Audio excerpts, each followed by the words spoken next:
Hey friends, welcome to my YouTube channel. Today I am reading episode 4 of The Fairy Tale Thief. If you have not listened to episodes 1 through 3, I suggest that you do that before you try to listen to episode 4. Otherwise you will be hopelessly lost. But I am grateful to have you here. Thank you for watching. Thank you for subscribing. Thank you for liking. Thank you for leaving comments. I really appreciate everything that you do to help get my videos more visibility. So without any further ado, here we are at The Fairy Tale Thief, episode 4.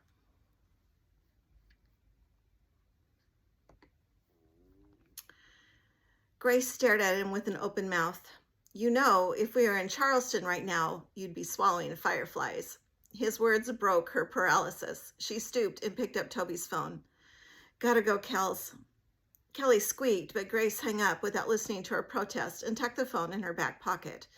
How long have you been standing there? Long enough to hear about your little friends and the woman from SeaWorld. She tried not to flinch. What about the SeaWorld woman? He lifted a shoulder. You have to tell me. Was she an animal trainer or just a guest? Relief swooshed through her. He thought she'd been talking about SeaWorld, the animal park in San Diego, not SeaWorld where Poseidon ruled as Lord of Oceanlandia. Grace? Yeah, Grace scrounged for lies. She was just someone I saw there. She mistook me for someone named Blanche, and the men from the circus thought my name was Blanche. That's weird though, right? He agreed. Especially since I don't know any Blanches. Doesn't that sound like a name for a 70-year-old? Is it French?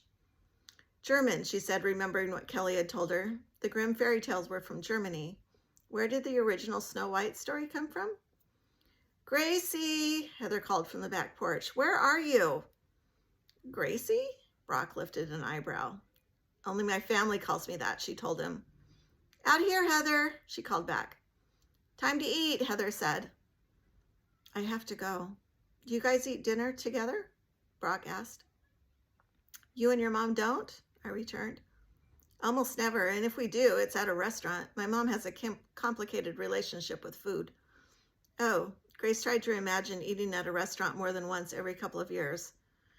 If you want to join us, she jerked a thumb at the house. He shook his head no, but his expression looked as if he wanted to say yes. I'm sure there's plenty, she went on. No, that's okay, he said. I'll see you tomorrow. Singing interrupted Brock's dream. One moment he was riding a warm ocean wave, and the next he was enveloped in the tide, listening to a sweet melody. The flute-like voice filled the ocean. He tried to grasp the lyrics, but the words made no sense. Brock rolled over and put his pillow over his head, but he couldn't shut out the sound. A sharp wind rattled the window blinds. Brock sat up, pushed his fingers through his hair, and rubbed the stubble on his chin. He glanced out the window at the gray pre-dawn backyard. Without the sun, the trees loomed like alien creatures. Brock climbed from his bed, shivered in the cold air, and slammed the window shut.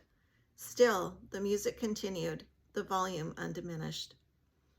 Brock grabbed his sweatshirt off the back of his desk and pulled it over his head before padding out of his room. Groggily, he made his way to his mom's.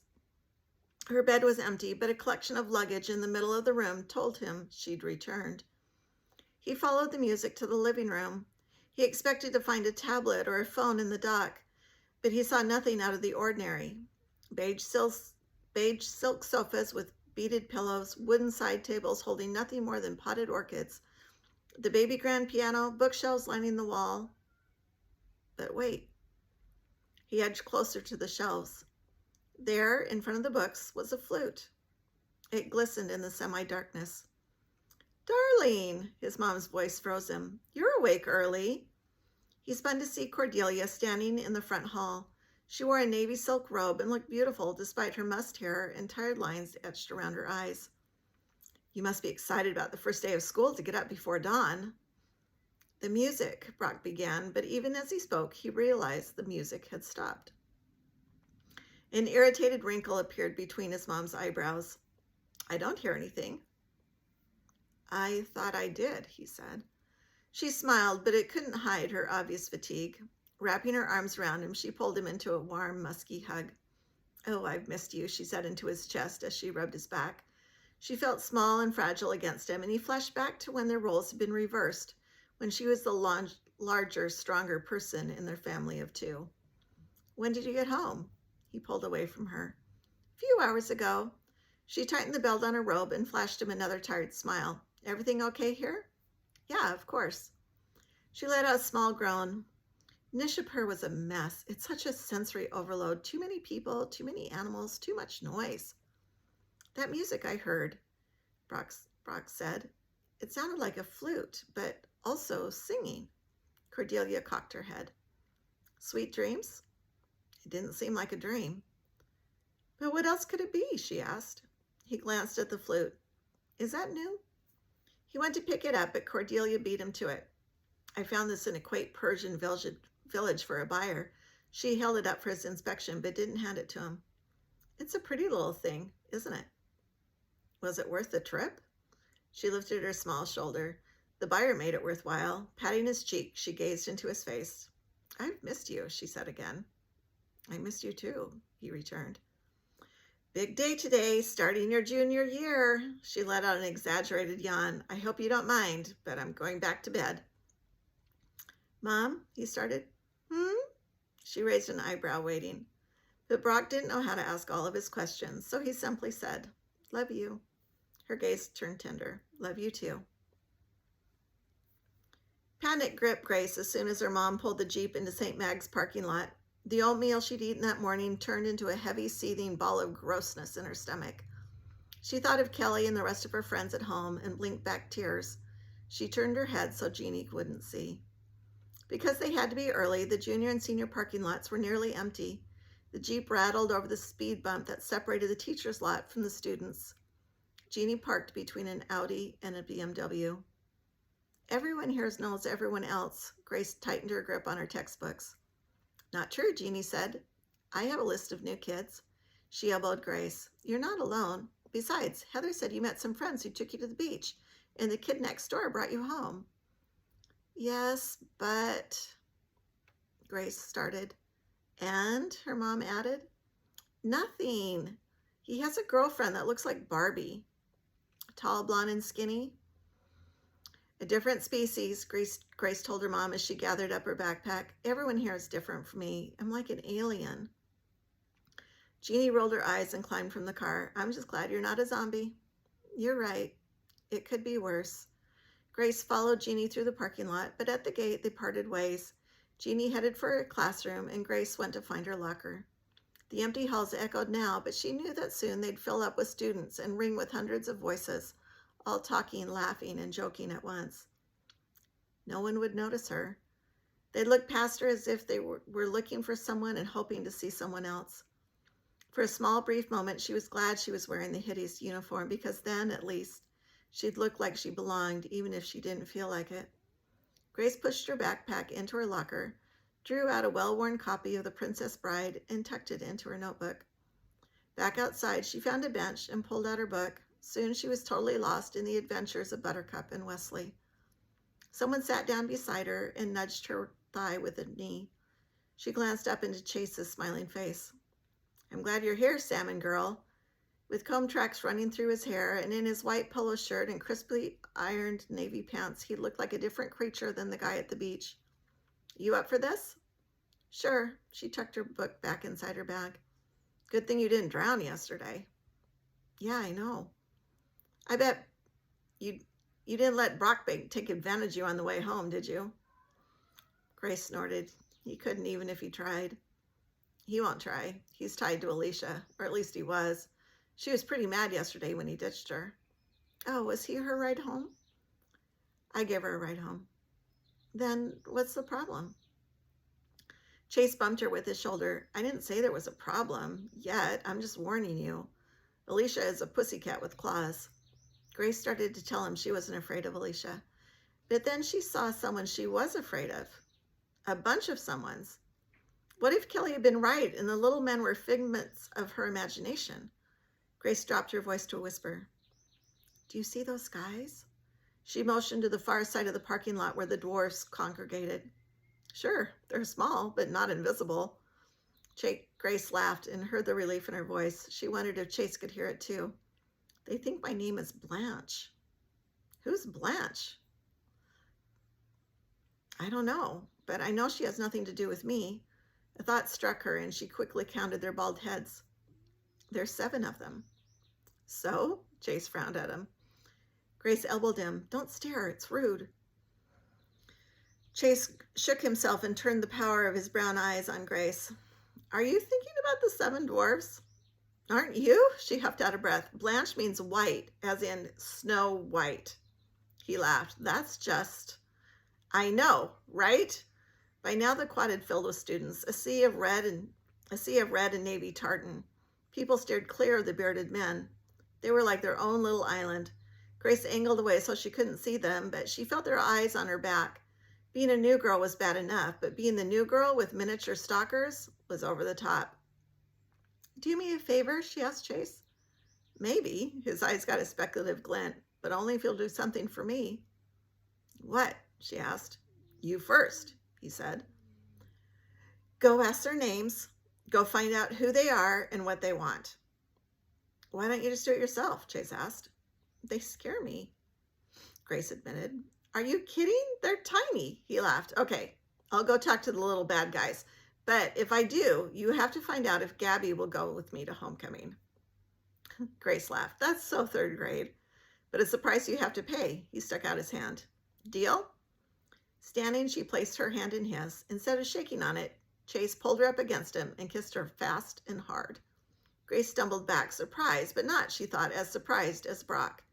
He stood in the corner of the quad, watching with an unreadable expression on his face.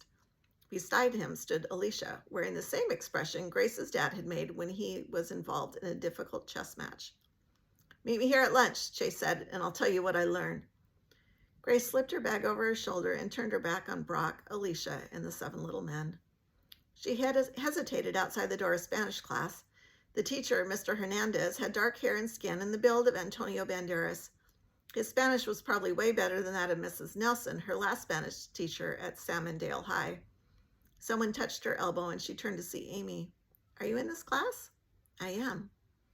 Awesome. You'll like Mr. Hernandez. All the girls like Mr. Hernandez, but he has a wife who looks like Selena and a baby who's so cute, you'll just want to kiss her fat cheeks. Amy pushed her into the classroom. Come on, she urged.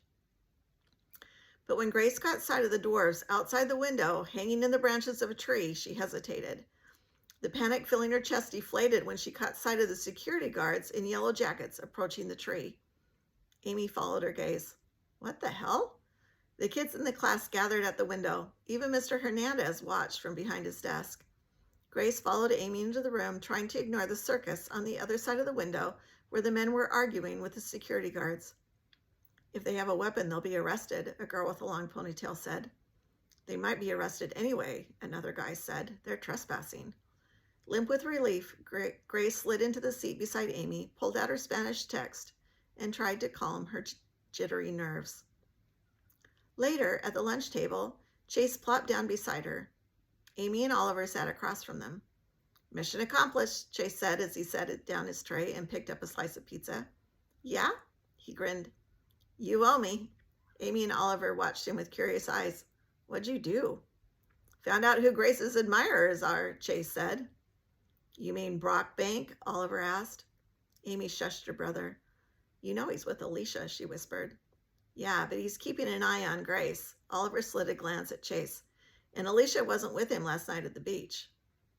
Chase wrapped his arm around Grace's shoulder, pulled her close, and kissed her cheek. Stop kissing me, Grace said, scooting away. She plays hard to get, Chase told the others. Grace groaned. What's with you? Just trying to help you out, Chase said. How?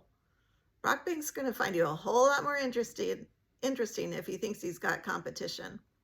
I'm not competing for Brock or anyone else. Grace heaved a sigh and bit into her tuna sandwich. Did you find out their names? Chase slowly chewed his pizza before he said, I did. Whose names? Amy asked. Grace has stalkers, Chase announced. No, not really, Grace said. Yes, really, Chase said. They think you took something of theirs and they want it back. Bad. The tuna in Grace's mouth tasted like sawdust, making her wonder how old it was. Her grandparents had a pantry full of 20-year-old cans of food. This tuna had probably come from one of those cans. She wanted to spit it out, but she couldn't do that in front of her new friends. She swallowed hard and felt the tuna go down her throat inch by inch. "What do they think I have?" Grace asked. Chase shrugged. "They wouldn't tell me." "But they told you their names?" she asked, forcing more tuna into her belly. "Are they with the circus?" Oliver asked. "Maybe they can get us in." "Why would they do that?" Amy asked. "Why not just buy a ticket?" Chase asked. "Maybe they can get us front row seats," Oliver said. "Your dad can afford to get you great seats," Chase said.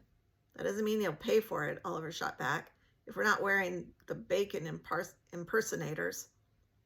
"If the men think Grace stole something from them, they're not going to give us any seats," Amy said. "Maybe if Grace gives back whatever she stole," Oliver said, lifting a hopeful eyebrow. "I didn't steal anything." Grace pushed her sandwich away. Chase laughed. "You got to give it back, Grace." I would if I knew what it was they wanted." She thought about eating her apple and decided she wasn't hungry. "What are their names?" "You'll never guess. Prof, Grinechois, Dormier, Timide, Joissou, Achom, and Simple." "Do you speak French, Grace?" Amy asked. Professor, Doc, Timide, bashful, Joyeux, happy, and Simple, dopey. She didn't need to speak French to guess what the names meant. She recognized enough of the words to know they were playing a terrible joke on her. "What's going on?" Amy asked. "We need to turn the tables," Oliver said. "We need to stalk them. We have to go to the circus." Amy sighed and put down her pizza. "You really want to go to the circus, don't you?"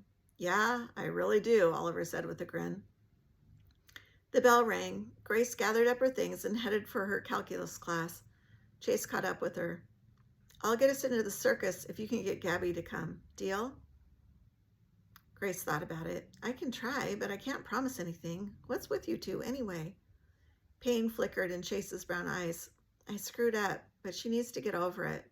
Grace grabbed her shoulders, spun her so that she faced him, and kissed her nose. "Ew, stop!" She pushed him away. Walking backward, he winked. "We have a deal. Oh, yeah. And we have to dress like pigs." "Pigs?" "Oliver and Amy's dad owns Porker's Barbecue," Brock intervened. "The pig suits are advertising." Grace spun to face him. He stood in the middle of the hall wearing his track uniform, showing off his muscular chest, shoulders, and arms. He made all the other guys in the polo shirts and dark, heavily starched pants look like members of the Geek Squad. "It's early for track practice, right?" she asked. "ITA, freshman PE. So what's with you and Dillinger?" "Is that Chase's last name?" Brock wagged his head and turned away. He didn't go very far before Alicia rounded a corner and caught up with him. She looped her arm through his and shot Grace a dark glance over her shoulder and bounced down the hall beside Brock. Grace watched them go with a queasy feeling in her stomach that she tried to blame on the tuna fish sandwich. Grace went to her mom's classroom as soon as the last bell rang. The lines around Jeannie's eyes, her pinched lips, and the crease between her eyebrows told Grace exactly how Jeannie's day had gone. Jeannie's face relaxed into a weak smile when she saw Grace. "It's like I'm back where I started," she said. "Right back in high school. My high school, to be exact. I thought I'd grown up and left all this behind, but I guess not." Grace wanted to tell her mom about the dwarfs, but how could she? What could she say that didn't sound crazy? Jeannie had her arms full of books, and Grace went to take them from her. "They'll love you, just like the Salmon kids did." Jeannie sniffed. "They don't have to love me. They just have to pass the California English exit exam. And working with these kids and their parents isn't going to be anything like at home." "I made some friends," Grace said, hoping to cheer her up. "We're going to go to the circus on Friday night."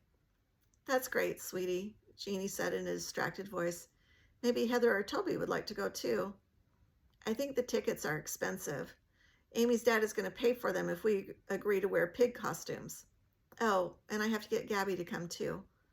A hint of a smile touched Jeannie's lips. "You're going to sell your friend?" "It's not like that. I think she likes him too, but she doesn't want to admit it." "Why?" Jeannie gathered up her purse and lunch bag and placed them in a big box she affectionately called the toter. "Remember what Dad says? When you're in high school, you don't have to be a thespian to enjoy the drama."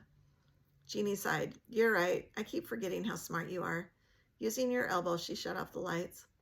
I got my brains from you. Grace opened the door for her mom and leaned against it so Jeannie could pass. And your dad.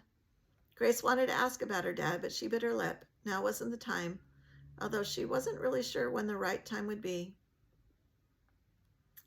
The next time Brock heard whispering, he picked up the painting and carried it to the attic. It whispered and complained the whole way. He couldn't understand a word it said, but every guttural sound made him angrier and angrier. He shoved it in a corner and buried it beneath a quilt. Sitting down on a steamer trunk, he watched the painting, half expecting it to fly away. If it could talk, why not move? Brock pulled his phone from his pocket and wondered if he was ready to confide his secret.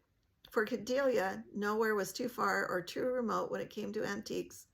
She'd been leaving him on his own since they'd moved to Bear Ranch. Because they lived in a gated community with neighbors within spitting distance, she said he was safe. He liked to think so too, but then he started hearing whispering paintings. His mom picked up on the second ring. I think I'm losing it, he said. What? Darling, losing what? My mind, he shouted. Brock hunched in the attic and watched the cobwebs in the corners move with a gentle breeze from the blowing air conditioner. What are you talking about? Schizophrenia. Someone with schizophrenia can have difficulty distinguishing between what is real and what's imaginary. By now, he had what he had read memorized.